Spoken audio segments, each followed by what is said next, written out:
প্রাচীনকাল থেকেই ভারতবাসী মন্দির পূজা অর্চনা নিয়ে একটু বেশি আবেগপ্রবণ। দেবদেবীর নানান রহস্য ও তাদের লীলা সম্পর্কে জানতে আগ্রহী। ভারতবর্ষে এমন অনেক মন্দির আছে যেখানে লুকিয়ে রয়েছে নানান রহস্য। উড়িষ্যার পুরীতে অবস্থিত জগন্নাথ মন্দিরের কথা অনেকেই শুনেছি, কিন্তু কিভাবে এই মন্দির নির্মাণ করা হয়েছিল তা জানেন কি? চলুন বন্ধুরা, আজ আমরা জানব কিভাবে, কেন, কে এই মন্দির প্রতিষ্ঠা করেছিলেন। বন্ধুরা, ভিডিওটা যদি ভালো লাগে লাইক করতে ভুলবেন না, আর কমেন্টে জয় জগন্নাথ অবশ্যই লিখবেন। জগন্নাথ ও অন্যান্য দেবদেবীর লীলা কাহিনী জানতে চ্যানেলটিকে সাবস্ক্রাইব অবশ্যই করবেন।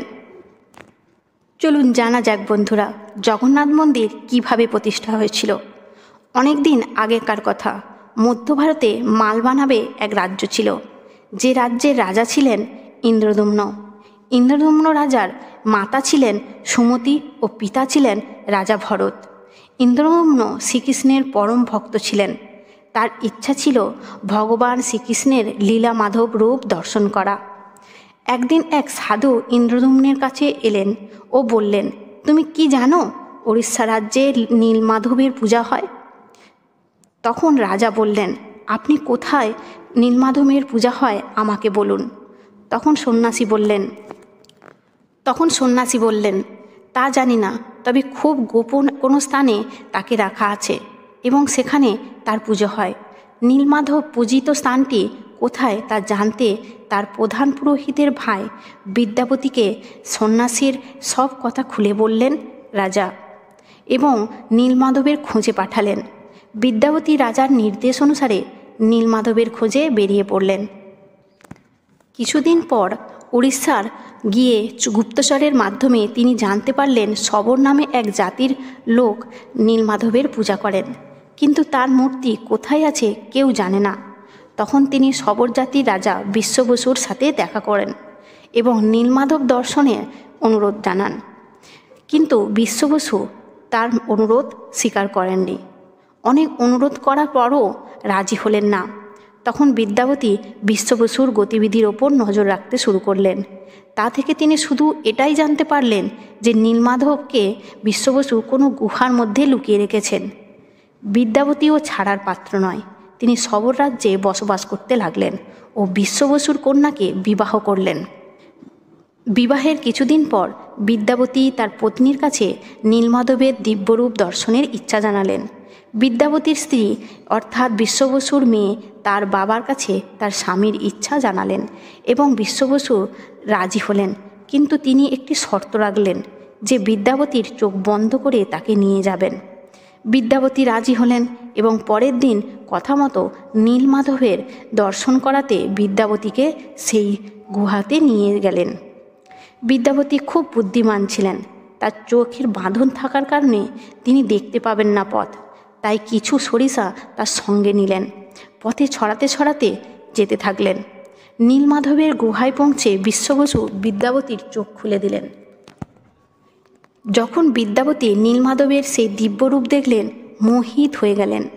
পরের দিন খুব ভোরে নীলমাধব দর্শনে একাই বেরিয়ে পড়লেন, কিন্তু গুহায় পৌঁছে দেখলেন যে নীলমাধব মূর্তি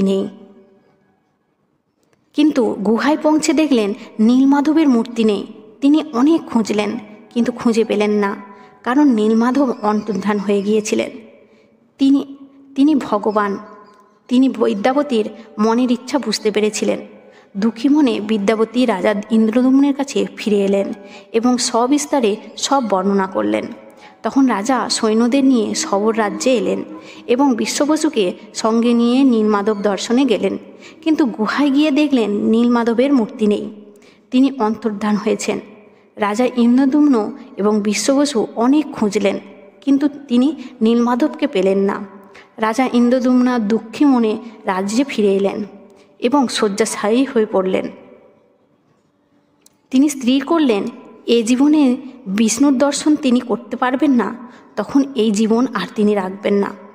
এইভাবে কিছুদিন থাকার পর একদিন নারদমুনি রাজার স্বপ্নে এলেন এবং বললেন, হে রাজন, আপনার প্রাণত্যাগ করার কোনো দরকার নেই। এই রাজ্যে জগন্নাথ দেব আপনার হাতেই দ্বার ব্রহ্মরূপে পূজিত হবেন। এই কথা শুনে রাজা শান্তি পেলেন। কিছুদিন পর একদিন রাতে শ্রীবিষ্ণু রাজার স্বপ্নে এলেন এবং বললেন, তুমি আমার পরম ভক্ত, আর আমি ভক্তদের কাছ থেকে দূরে থাকি না, তাই আমি ভাসতে ভাসতে তোমার কাছেই আসছি। পুরীর বুমকি বুহান নামক স্থানে তুমি আমাকে দ্বারব্রহ্মরূপে পাবে, তাই তুমি একটি দিব্য মন্দিরের প্রতিষ্ঠা করো। রাজা সেই স্থানে গিয়ে দ্বারব্রহ্মের সন্ধান পেলেন, কিন্তু সেই দ্বারব্রহ্মকে এক চুলও নড়াতে পারলেন না।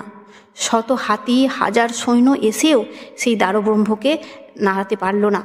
রাজা তখন হতাশ হয়ে প্রাসাদে ফিরে এলেন। রাতে স্বপ্নে শ্রীবিষ্ণু এসে বললেন, আমার পরম ভক্ত বিশ্ববসুকে সসম্মানে এখানে আনো, আর একটি স্বর্ণরথের আয়োজন করো, তবেই দ্বারব্রহ্মকে স্থানান্তরিত করতে পারবে। শ্রীবিষ্ণুর আদেশ অনুসারে রাজা তাই করলেন। পরের দিন বিশ্ববসু, বিদ্যাবতী এবং রাজা তিনজনে মিলে দ্বারব্রহ্মকে তুলে স্বর্ণরথে চড়ালেন। সংকীর্তন করতে করতে গণ্ডিকা মন্দিরের উদ্দেশ্যে রওনা নিলেন এবং এক দিব্য মন্দিরের কাজ শুরু করলেন। রাধে রাধে।